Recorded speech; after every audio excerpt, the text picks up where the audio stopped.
Salam Indonesia, salam Nusantara dari Sabang sampai Merauke, dari Miangas sampai Pulau Rote. Mantaplah iman kita, mantaplah kasih kita, mantaplah pengharapan kita. Tentunya dalam Yesus Kristus yang menjadi Tuhan dan Juru Selamat kita dan Juru Selamat dunia. Jangan katakan bahwa Yesus itu bukan Tuhan, jangan katakan bahwa Yesus itu bukan Juru Selamat. Di luar sana ada banyak orang mengatakan, haleluya, mengatakan bahwa Yesus itu bukan Tuhan dan bukan Juru Selamat. Dan yang aneh lagi, kapan Tuhan Yesus itu diangkat? Sampai ada yang bertanya sama saya. Jadi nggak diangkat oleh manusia, dia memang sudah Tuhan dari sononya. Dalam kemanusiaannya memang dia mati, tapi nanti kita cerita. Oke, jadi doa dan harapan saya, kekuatan firman bersama dengan kita di 5 menit bersama firman, kadang-kadang lebih. Tapi tak apa-apa, kita mendapat berkat firman Allah. Karena saya ingat almarhum Yakub Nahoe, jangan kasih makan sendok, tapi kasih makan skop. Mari kita berdoa. Tuhan Yesus, kekuatan kami adalah Engkau, firman dan Roh Kudus. Dan kami mau terus itu ada dalam hidup kami. Dalam nama Yesus, haleluya. Amin. Puji nama Tuhan.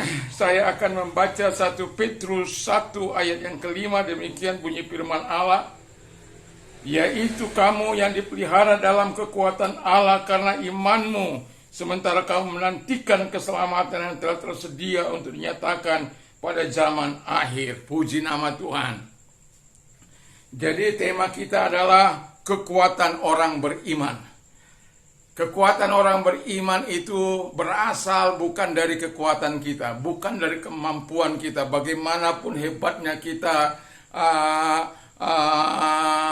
melakukan kegiatan-kegiatan olahraga seperti rock tank itu yang kebal terhadap pukulan sehingga terus menjuarainya. Tapi saya mau katakan bahwa kekuatan orang percaya berasal dari yang pertama, dari ayat yang kita baca itu adalah dari Allah, dari kuasa Allah. Jadi kalau kekuatan kita berasal dari Allah, seharusnya kita harus hidup di bawah naungannya, harus hidup di bawah kendalinya, harus hidup di bawah kontrolnya, harus hidup di bawah kendalinya, bukan di dalam kendali kita, bukan di atas kekuatan kita, tapi kekuatan kuasa Allah yang mengalir dalam hidup kita. Kita tahu ketika kuasa Allah itu hidup dalam kehidupan kita, dan kita akan merasakan pemeliharaannya dalam kehidupan kita, kita akan dilindunginya, kita akan dijagainya, dan kita akan dihantarkannya untuk menerima sesuatu yang baik dari segala janji-janji Allah. Dan yang terakhir, yang tak kalah serunya adalah di mana kita menikmati surganya. Kalau bukan kuasa Allah yang bekerja dalam hidup kita, mustahil kita dapat melewati peperangan ini.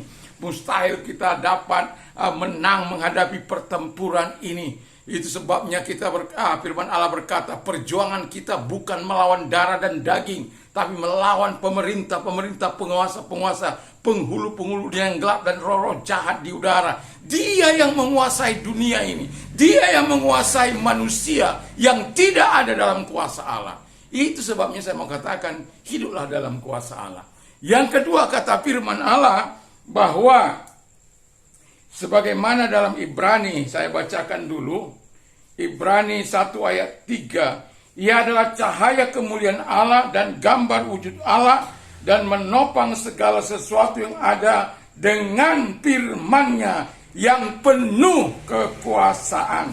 Dan setelah ia selesai mengadakan penyucian dosa, ia duduk di sebelah kanan yang maha besar, di tempat yang maha tinggi. Haleluya. Jadi firman itu adalah Yesus Kristus sendiri.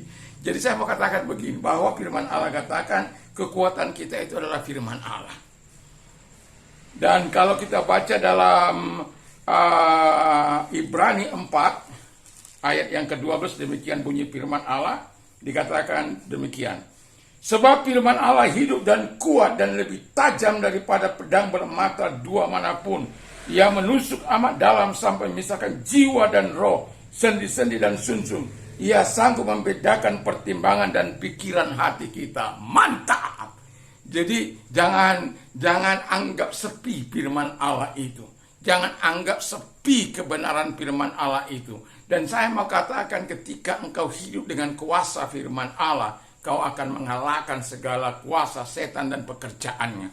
Kau akan menjadi orang-orang yang sungguh-sungguh mentaati Tuhan, orang-orang yang sungguh betul-betul hidup untuk menyenangkan hati Allah, untuk hidup taat dalam kebenaran, untuk hidup mempermuliakan Allah dan memuliakan Allah dalam hidup kita ini, dan hidup penuh dengan pujian kepada Allah. Karena apa?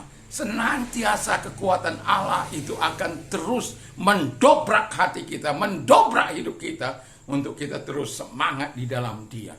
Dan itu sebabnya saya katakan, jangan pernah tidak membaca firman Allah.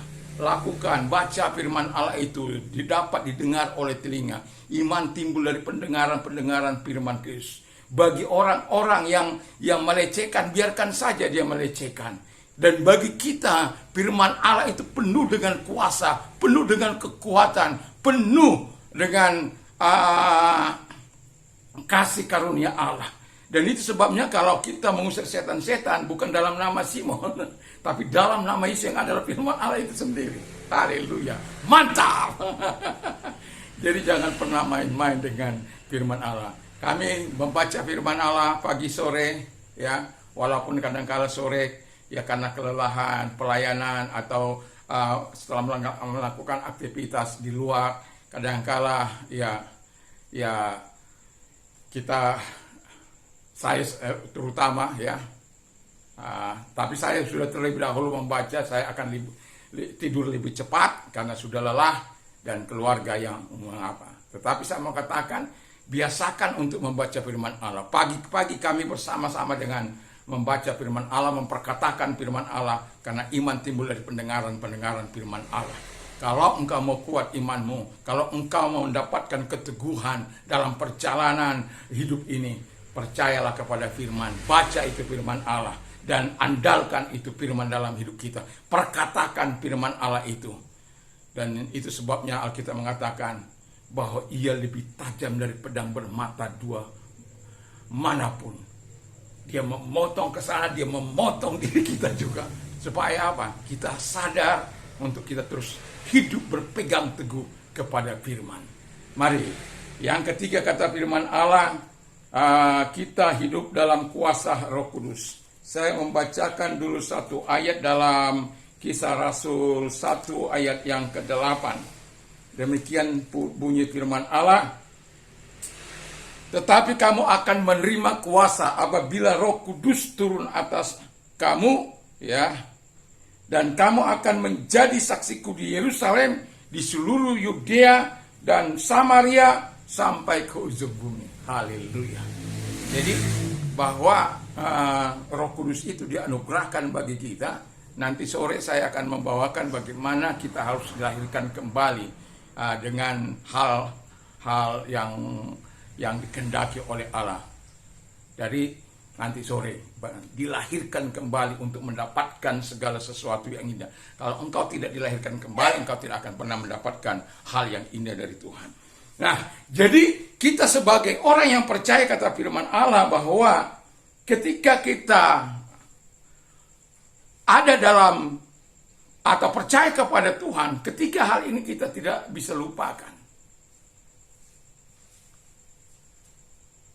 Supaya apa? Kita mengingat Allah, mengingat Tuhan, dan mengingat firman, dan mengingat Roh Kudus. Itulah sumber kekuatan kita. Itulah sumber pengharapan kita. Kuasa Allah itu, kuasa Yesus, kuasa firman itu, dan kuasa Roh Kudus harus senantiasa menjadi bagian hidup yang tidak terpisahkan dengan kita. Ketika Roh Kudus ada dalam hidup kita, dia akan terus membasuh kita, membasuh dosa-dosa kita, dan terus akan membawa kita kepada kebenaran, dan akan terus membawa kita kepada sejahtera, dan akan terus membawa kita kepada hubungan yang intim dengan Bapa, dengan Anak, dan Roh Kudus. Haleluya. Jadi jangan andalkan kekuatanmu, jangan andalkan hartamu untuk engkau memiliki iman yang teguh. Tidak akan pernah bisa. Tapi kalau engkau andalkan kuasa Allah, kuasa Yesus, kuasa firman, dan kuasa Roh Kudus, saya yakin kita adalah orang-orang yang berkemenangan. Karena tidak ada satu kekuatan dalam dunia ini, sekalipun kekuatan setan dan ante-antenya bersatu untuk menghancurkan engkau, tidak akan pernah bisa. Karena apa? Allah menjadi penjagamu, Allah yang menguasai engkau, Allah yang mengendalikan firman. Allah katakan kalau kita percaya kepada Yesus Kristus, si jahat tidak dapat menyentuh kita, sebab pagar Allah sendiri ada menyertai kita. Mari kita tunduk kepada dan kita berdoa. Terima kasih, biarlah kekuatan Tuhan senantiasa menyertai kami dari sekarang sampai selama-lamanya, sehingga kami keluar sebagai pemenang selalu dalam hidup ini sampai kami bertemu muka dengan Engkau. Dalam nama Yesus, haleluya. Amin. Puji nama Tuhan. Mantap, mantap, mantap. Tuhan Yesus memberkati.